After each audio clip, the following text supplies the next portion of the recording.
It started with headlines, then bombings, then assassinations. I didn't realize I was watching a war stretch across generations hidden in plain sight.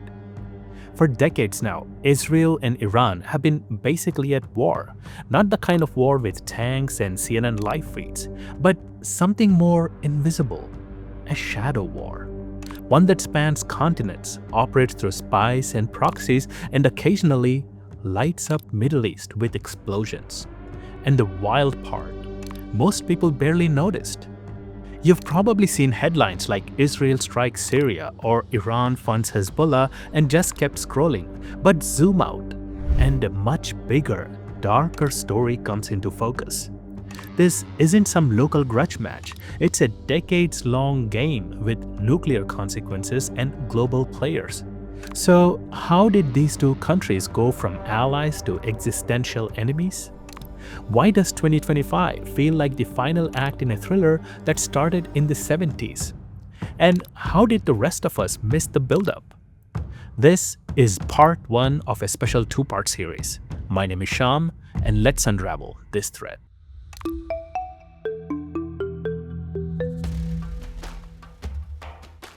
Here's something that might blow your mind.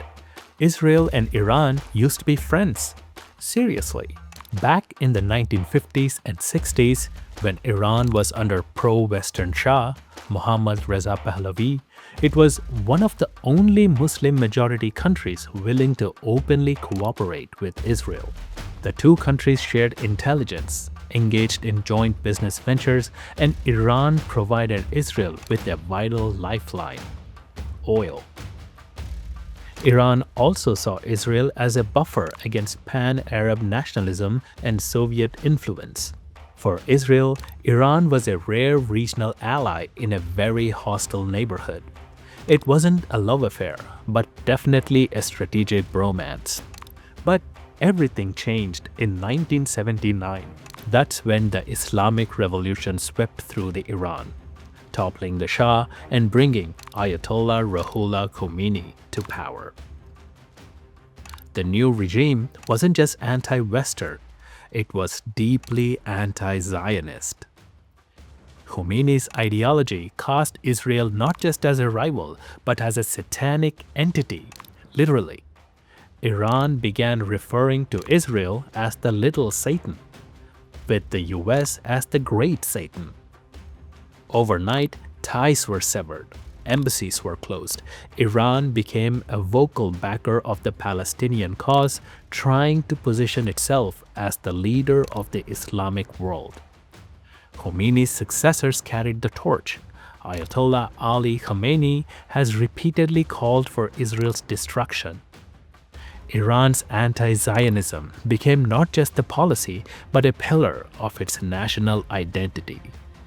This ideological transformation, it lit the fuse that's been burning ever since. The 1980s didn't just deepen the hostility, they created the blueprint for the decades to come. In 1982, Israel invaded southern Lebanon to drive out Palestinian militants.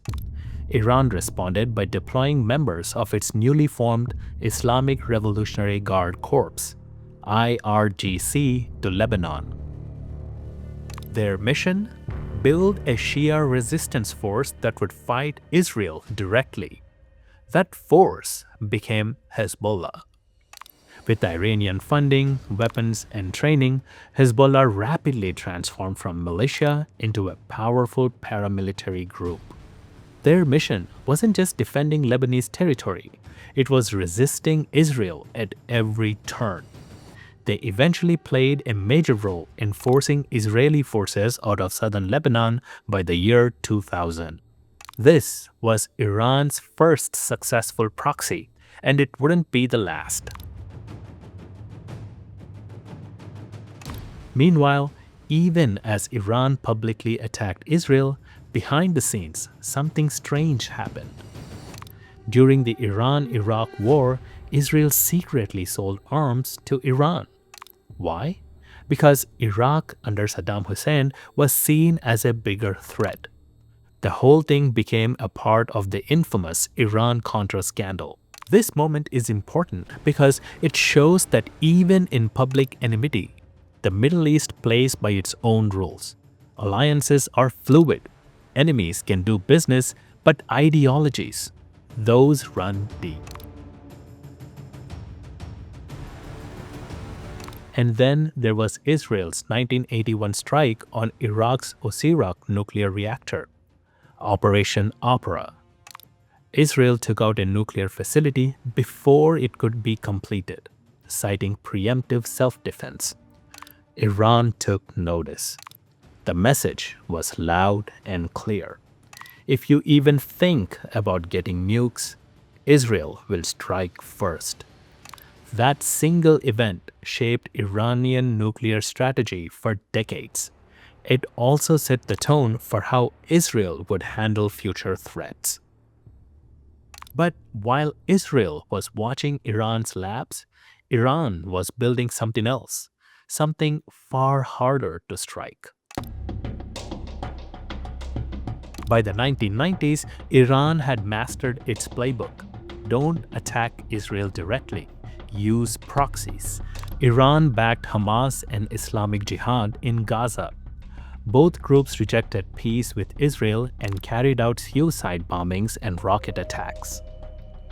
The Oslo Accords in 1993 tried to bring Israelis and Palestinians to the negotiating table. Iran worked hard to sabotage the process. And it wasn't just regional.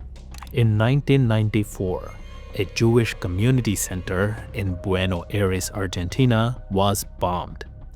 85 people were killed. Investigators eventually tied the attack to Hezbollah, with strong evidence pointing back to Iran.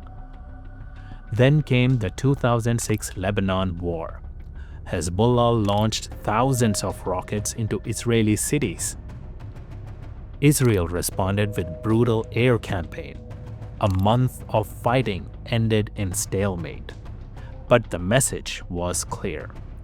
Iran's proxies could now go toe-to-toe with Israel's army. Meanwhile, Iran was expanding its influence in Iraq after the US toppled Saddam.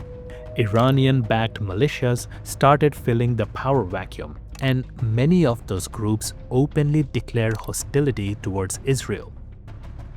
In Syria, when the civil war broke out in 2011, Iran jumped to save Bashar al-Assad. They sent IRGC units, funded militias, and deployed drones and missiles. This created a corridor of influence from Tehran to the Mediterranean. By the 2010s, Iran wasn't just operating in one country. It was like a spider at the center of a regional web. Every strand led to a militia, a missile, or a loyal proxy. And that web, it stretched across the entire Middle East. Israel's alarm bells were blaring. Starting around 2013, Israeli jets began launching precision strikes in Syria. Their targets? Iranian military convoys, missile depots, and Hezbollah supply lines. These weren't minor skirmishes. These were undeclared deniable acts of war. Israel was sending a message. We won't wait, not for confirmation, not for diplomacy. If there is a threat, we will hit it. The Cold War between Israel and Iran was no longer cold. But what if the threat was buried deeper, harder to see? What if it was radioactive? Hey, if you're finding this deep dive interesting, do me a quick favor and tap that like button. It really helps the channel. And if you want to see how this slow burn rivalry explodes into open war in part 2, hit subscribe so you don't miss it. Alright, back to the story. Let's talk about the issue that might bring this entire feud to the point of no return. Nuclear weapons. In 2002, an Iranian opposition group revealed 2 secret nuclear facilities, Natanz and Arak. The world went into panic mode. The fear was that Iran was covertly developing the capability to build a nuclear bomb. Iran denied it, said it was peaceful, but the evidence kept stacking up. Israel wasn't buying the peaceful energy story. For them, a nuclear-armed Iran wasn't just dangerous, it was unacceptable. Netanyahu and other Israeli leaders repeatedly warned that Iran was inches away from triggering a full-scale war. In response, the US and allies imposed harsh sanctions. By the early 2010s, Iran's economy was buckling, and so under President Obama, the US made a deal, the JCPOA, or Iran Nuclear Agreement, signed in 2015. Iran agreed to halt its enrichment, cut down its uranium stockpile, and allow international inspections in exchange for sanctions relief. Obama called it diplomatic breakthrough. Netanyahu called it a historic mistake. And he didn't just complain. He went to Washington, bypassed the White House, and addressed Congress directly in 2015 to oppose the deal. It was unprecedented and dramatic. To Israel, any deal that left Iran with even theoretical nuclear capability was a ticking time bomb. So while diplomats smiled for the cameras, the shadow war raged on. And in that shadow, a different kind of warfare took shape. One that didn't use bullets, but brains. When military action is risky and diplomacy feels like a dead end, you send in the spies. And when it comes to espionage in the Middle East, Mossad doesn't play games. Mossad, Israel's foreign intelligence agency, has a reputation of being one of the most feared and effective spy networks in the world. By the late 2000s, Israel had quietly launched a covert campaign aimed at crippling Iran's nuclear program without triggering a full-blown war. The centerpiece? Assassinations. Between 2010 and 2012, at least 4 Iranian nuclear scientists were killed in broad daylight. Magnetic bombs attached to cars, drive-by shootings, motorcyclists pulling up beside traffic and opening fire. These weren't accidents. These were precision hits. Tehran was furious. Iranian state media blamed the CIA and Mossad. Israel, as usual, kept quiet. But behind the scenes, their officials were reportedly thrilled. One senior Israeli official reportedly called it the best way to buy time without going to war. And then came the cyber attack that changed everything. In 2010, a mysterious computer worm called the Stuxnet began spreading through industrial systems. It was no ordinary malware. It specifically targeted Iran's uranium enrichment program at the Natanz facility. It sabotaged thousands of centrifuges by causing them to spin erratically until they broke. It was a digital ghost, quiet, invisible, and devastating. Later, investigations revealed that Stuxnet was the work of US and Israel in a top-secret operation codenamed Olympic Games. For the first time in history, code had replaced bombs, and it worked. Then came the heist. In 2018, Mossad pulled off one of the most cinematic operations in modern intelligence history. Agents broke into a secure warehouse in Tehran and made off with half a ton of nuclear documents, over 100,000 files on Iran's past weapons program. They didn't just steal it, they got it out of the country in a single night. A few months later, Israeli Prime Minister Benjamin Netanyahu stood in front of cameras and displayed CDs and binders of classified Iranian plans. Iran lied, he declared. The archive showed that Iran had in fact pursued nuclear weapons well into early 2000s.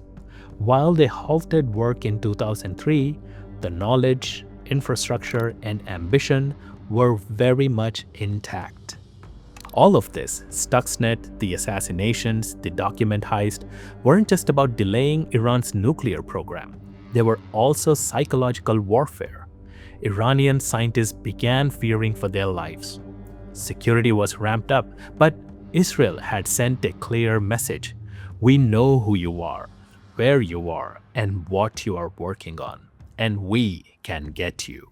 These covert actions didn't eliminate the nuclear threat, but they slowed it, and they showed the world just how far Israel was willing to go to stop Iran without firing a single missile. By 2015, Israel had uncovered the full extent of Iran's secret nuclear ambitions. The document stolen from Tehran revealed blueprints, test site plans, and timelines for uranium enrichment. The war hadn't started yet, but it was clear something big was coming. This wasn't just a rivalry, it was a shadow war, fought with code, proxies, and assassins. But that was about to change, because in part 2, the shadows fade and the missiles fly. We'll follow the fuse from Gaza to Damascus, from Tel Aviv to Tehran, and into the skies of 2025 when Israel and Iran finally stepped into the open and the whole world noticed. Part 2 of this thread drops next week, same time, same place. Make sure you're subscribed so you don't miss it. Thank you for watching, and I'll see you in part 2.